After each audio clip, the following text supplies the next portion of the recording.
मणिकपुर नामक गांव में एक बुढ़िया रहती थी। बुढ़ापे की वजह से उसके गाल चिपक गए थे तथा बाल सफ़ेद हो गए थे। मुंह में दांत ना होने की वजह से ठोड़ी आगे को निकल आई थी। इससे उसकी नाक, जो कि पहले से ही लंबी थी, और भी लंबी नजर आने लगी थी। उस बुढ़िया की एक पोती थी। उस पोती के माँ बाप बचपन में ही मर गए थे। बुढ़िया ने ही उसे पाला पोसा था। पोती का नाम चंपा था। चंपा बहुत चंचल लड़की थी। अपनी इसी आदत के कारण वह किसी भी काम को ठीक से पूरा नहीं करती थी। एक दिन बुढ़िया चंपा से बोली, मैं रानी के हाथ पैर में उपटन मलने राजमहल जा रही हूँ, तब तक तू खिचड़ी पकाकर तैयार रखना। बुढ़िया को वहाँ उपटन मलते, रानी को नहलाते, श्रृंगार करते दोपहर हो गई। वहाँ से काम निपटा कर वह जल्दी जल्दी अपने घर को चल दी। उसे बहुत जोर से भूख लगी हुई थी। वह सोच रही थी कि जल्दी से घर पर पहुंचूं तो खिचड़ी खाऊं। घर आने पर उसने देखा कि चंपा का कहीं अता पता नहीं है। वह शायद पड़ोस में खेलने चली गई थी। चूल्हे पर रखी खिचड़ी जलकर खाक हो गई थी। बुढ़िया को चंपा पर बहुत गुस्सा आया। वह पड़ोस से कान पकड़कर चंपा को घर लेकर आई और दरवाजा बंद करके उसे 2-4 थप्पड़ मारकर बोली, तुझसे तो कोई काम नहीं होता, दिन भर खेलने की ही पड़ी रहती है। लड़की की जात है, कुछ सीखेगी नहीं तो पराए घर जाकर कैसे निर्वाह होगा। मैं तो तुझसे बहुत दुखी हो गई हूँ। तेरी जैसी लड़की से तो कोई भूत भी ब्याह नहीं कर सकता। बुढ़िया के मुंह से यह शब्द निकले ही थे कि अचानक किसी ने दरवाजा खटखटाया। बुढ़िया ने पूछा, कौन है? उत्तर मिला, मैं भूत हूँ। बुढ़िया पहले तो बहुत डर गई, फिर सोचने लगी, हो सकता है कोई शैतान लड़का शरारत कर रहा हो, और अगर यह वास्तव में कोई भूत है तो ऐसा उपाय करना होगा जिससे यह काबू में आ जाए। इसी कारण वह हिम्मत करके बोली, तू यहाँ किस लिए आया है? भूत बोला, तेरी पोती से ब्याह करने। उसका जवाब सुनकर बुढ़िया घबरा गई, किंतु वह बहुत चालाक थी। कहने लगी, अगर तू भूत है तो दरवाजे के छेद में से मक्खी बनकर अंदर आ जा। भूत के लिए यह भला कौन सी मुश्किल बात थी। वह बोला, अच्छा अभी आता हूँ। बुढ़िया ने अंदर से छेद में एक बोतल का मुंह लगा दिया और जैसे ही भूत मक्खी बनकर बोतल में घुसा, तुरंत बोतल में ढक्कन लगाकर उसे कसकर बांध दिया। भूत बोतल के अंदर कैद हो गया। उसने बुढ़िया से बाहर निकालने के लिए बहुत खुशामद की, किंतु बुढ़िया ने उसकी एक न सुनी। वह उस बोतल को शहर के बाहर एक पहाड़ी पर नीम के पेड़ के कोठर में रख आई। बोतल को वहीं पड़े काफी दिन गुजर गए। एक दिन एक धोबी उसी नीम के पेड़ के रास्ते से होकर कहीं जा रहा था।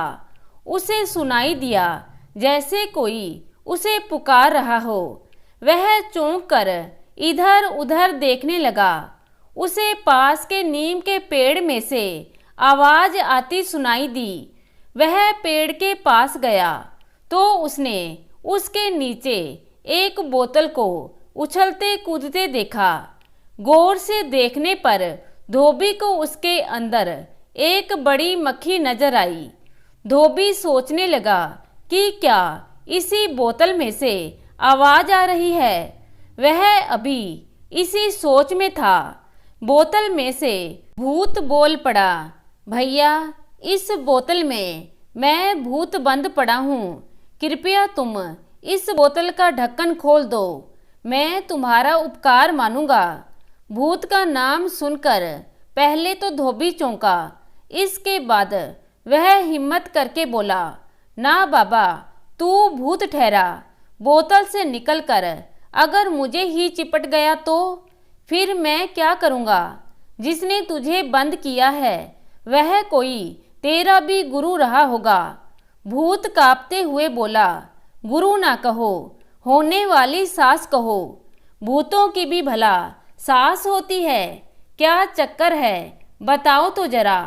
भूत ने कहना शुरू किया, वह जो पहाड़ी के नीचे तुम बस्ती देख रहे हो ना, उसमें एक बुढ़िया रहती है। अगर उसकी शक्ल तुम रात के समय देख लो तो डर के मारे कांपने लगोगे। उसकी एक सुंदर पोती है। जिसके पश्चात भूत ने धोबी को सारा किस्सा कह सुनाया। धोबी को भूत की बात पर बड़ी हंसी आई। वह बहुत दिनों से अपने बेटे के लिए सुंदर बहू की तलाश में था। बुढ़िया की पोती के बारे में सुनकर उसने बुढ़िया के घर जाने का फैसला किया। धोबी को वहां से जाता देख भूत फिर खुशामद करके बोला, भैया, तुम्हारे हाथ जोड़ता हूँ, मुझे बोतल से बाहर निकाल दो। तुम डरो नहीं, मैं तुम्हारे इस उपकार का बदला अवश्य चुकाऊंगा। मैं इस देश के राजकुमार के ऊपर चढ़ जाऊंगा।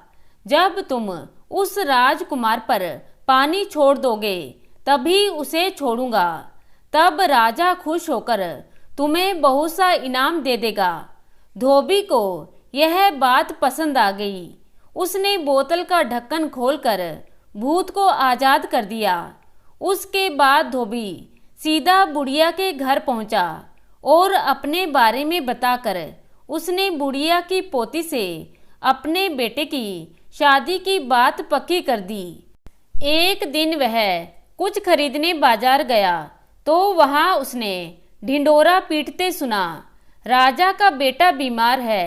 वह रह रह कर चिल्लाता है और दर्द के मारे बेहोश हो जाता है। राजवैद्य उसका इलाज करके हार गए। जो उसे अच्छा करेगा उसे 10 गांव की जागीर दी जाएगी।